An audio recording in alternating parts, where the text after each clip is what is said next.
Seorang peneliti ingin membandingkan penjualan kopi dengan merek Nescafe, Indocafe, Good Day, Kapal Api, ABC, dan Torabika, di mana para pembeli kopi di toko sembako ini hanya dihadapkan pada keenam merek tersebut, kemudian akan diteliti tentang: pertama, berapakah rata-rata penjualan keenam kopi tersebut? Kedua, apakah terdapat perbedaan rata-rata dalam penjualan keenam kopi tersebut? Ketiga, rata-rata penjualan kopi mana saja yang sama atau berbeda penjualannya? Data pengambilan keputusan uji normalitas. Nilai signifikasi lebih kecil 0,05, maka data berdistribusi tidak normal. Nilai signifikasi lebih besar 0,05, maka data berdistribusi normal. Test of normality. Merek Nescafe data signifikasi 0,811, Indocafe 0,900, Good Day 0,894, Kapal Api 0,807, ABC 0,924, Torabika 0,968. Dari output SPSS tersebut terlihat nilai signifikasinya lebih dari 0,05, sehingga dapat dikatakan bahwa syarat uji normalitas yang pertama sudah terpenuhi karena berdistribusi secara normal. Interpretasi output uji one-way ANOVA melihat perbedaan rata-rata penjualan keenam merek kopi. Berdasarkan output SPSS deskriptif dapat kita melihat perbedaan rata-rata penjualan dari keenam merek kopi dengan rincian sebagai berikut. Pertama, rata-rata penjualan Nescafe sebesar 131,80. Kedua, rata-rata penjualan Indocafe sebesar 99,80. Ketiga, rata-rata penjualan Good Day sebesar 165,10. Keempat, rata-rata penjualan Kapal Api sebesar 118,80. Kelima, rata-rata penjualan ABC sebesar 96,30. Keenam, rata-rata penjualan Torabika sebesar 143,50. Dengan demikian, maka secara deskriptif dapat disimpulkan bahwa rata-rata penjualan tertinggi adalah kopi Good Day sebesar 165,10 dan penjualan terendah adalah kopi ABC sebesar 96,30. Menguji kesamaan varian atau uji homogenitas berdasarkan output SPSS test homogeneity of variance diperoleh signifikasi sebesar 0,699 karena nilai signifikasi 0,699 lebih dari 0,05. Maka dapat disimpulkan bahwa varian keenam kelompok penjualan kopi yang kita bandingkan tersebut adalah sama atau homogen, sehingga asumsi homogenitas dalam uji one-way ANOVA terpenuhi. Menguji apakah keenam sampel mempunyai rata-rata yang sama atau berbeda. Uji one-way ANOVA.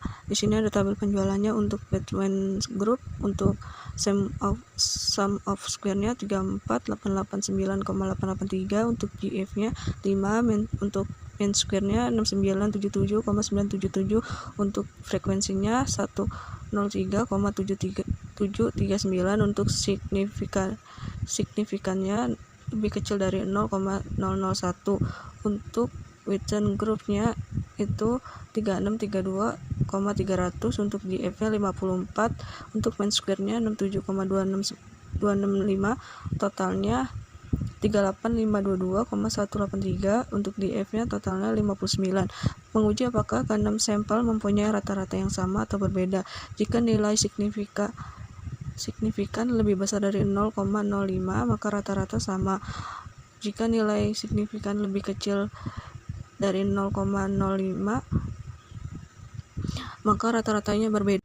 Mencari kelompok mana saja yang rata-rata penjualan sama dan tidak sama. Tes post hoc melalui pengujian Turkai HSD adalah untuk menentukan apakah rata-rata penjualan tersebut signifikan dalam penjualan analisis hariannya.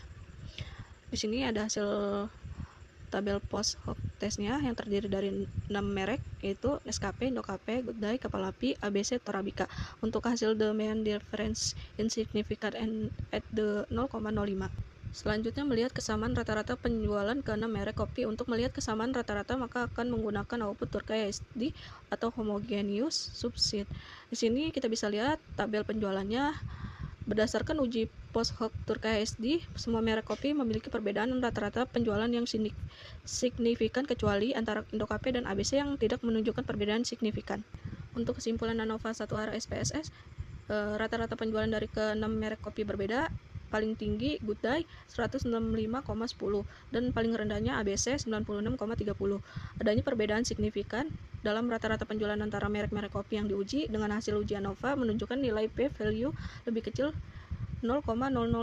Perbandingan rata-rata penjualan antara merek-merek kopi mengungkapkan bahwa hampir semua merek memiliki perbedaan yang signifikan, kecuali Indocafe dan ABC yang memiliki rata-rata penjualan yang sama. Berdasarkan hasil ini, peneliti dapat menyimpulkan bahwa faktor merek kopi mempengaruhi penjualan dengan beberapa merek menunjukkan penjualan yang lebih tinggi atau lebih rendah secara signifikan dibandingkan. Assalamualaikum warahmatullahi wabarakatuh. Saya Evi Oktaviani dari kelompok 2 ingin mempresentasikan pembahasan statistika probabilitas uji ANOVA 2 arah dengan menggunakan SPSS.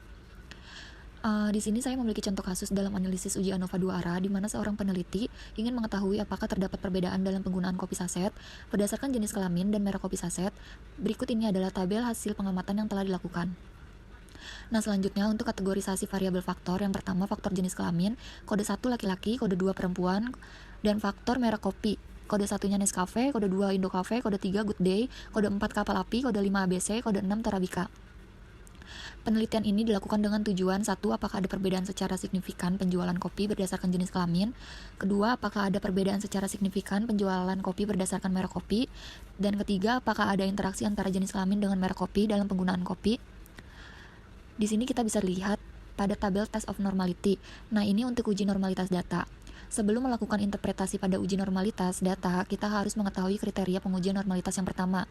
Jika nilai signifikansi lebih kecil dari 0,05, maka nilai residual standar berdistribusi tidak normal. Yang kedua, jika nilai signifikasi lebih besar dari 0,05, maka nilai residual standar berdistribusi normal. Nah, di sini bisa dilihat pada tabel test of normality yang tepatnya pada kolom Shapiro-Wilk. Diketahui nilai signifikasinya sebesar 0,429.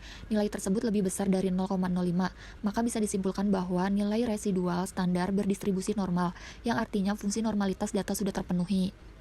Nah, berhubung asumsi normalitas data terpenuhi, maka kita bisa melakukan uji ANOVA 2 arah. Dikarenakan uji ANOVA 2 arah tersebut merupakan bagian dari statistik parametrik, di mana asumsi normalitas data harus terpenuhi. Yang pertama, kita melakukan interpretasi pada output uji homogenitas.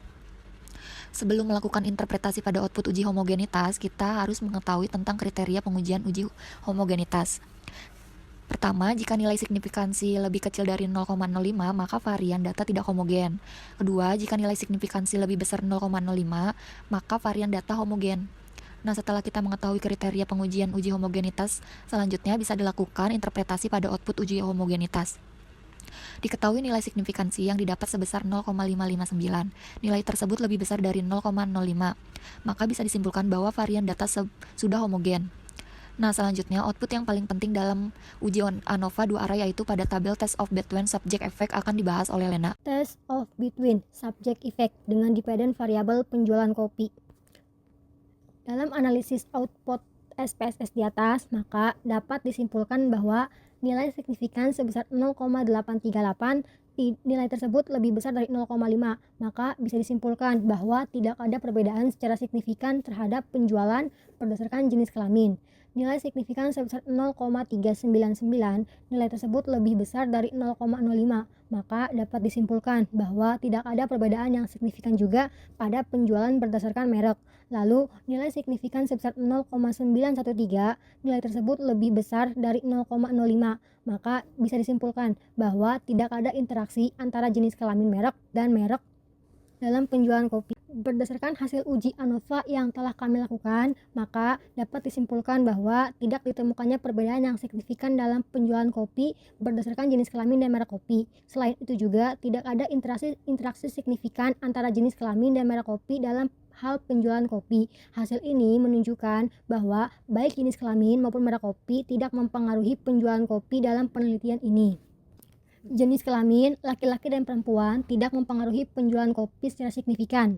Merek kopi Nescafe, Indocafe, Good Day, Kapal Api, ABC, dan Torabika juga tidak mempengaruhi penjualan kopi secara signifikan. Dan tidak ada interaksi yang signifikan juga antara jenis kelamin dan merek kopi dalam mempengaruhi penjualan kopi. Hasil ini dapat digunakan untuk mempertimbangkan strategi pemasaran kopi yang lebih umum, tanpa perlu memfokuskan pada jenis kelamin atau merek kopi tertentu untuk meningkatkan penjualan. Baik, sekian presentasi dari kelompok kami. Saya akhiri, kurang lebihnya mohon maaf. Terima kasih.